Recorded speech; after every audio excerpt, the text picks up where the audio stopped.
tugerageje kuja inyuma y'ikibazo gatoya ariko turagaruka hagati ya Sule on the beat na Zaki Classic nuwahe mu producer wemera wumva yuko agukoreye indirimbo woryoherwa ntutinye kuvuga turazi yuko abasani ntutinye kuvuga sawa sinutinya kuvuga kubera bose n'abandi warabahanuye bose n'aba producer Zaki Classic ni no muhinyanyuzi wa kera kandi arafise izina umuririmbyi wari we wose umubwiye Zaki Classic aramuzi iryo zina rirazwe kandi na Sule nawe no akera gusa so akera sara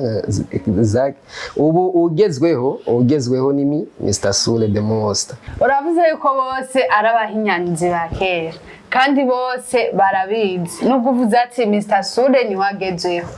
none ko bose ubumenyi kubera ko bose arabakera twavuga yuko ubumenyi bose bagenda babunganya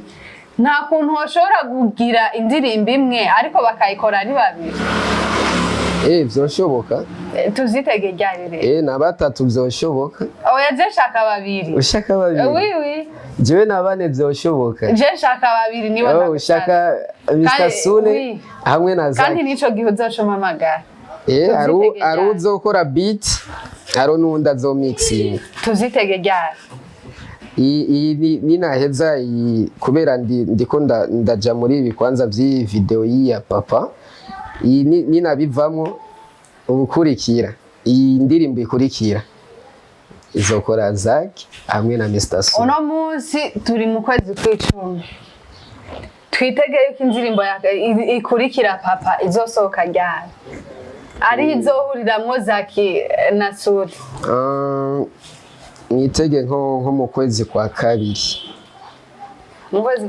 kwa kabiri bakunzi ba EATV hadi ni deni tuzoguma tukwishuza ni wamere gutegeka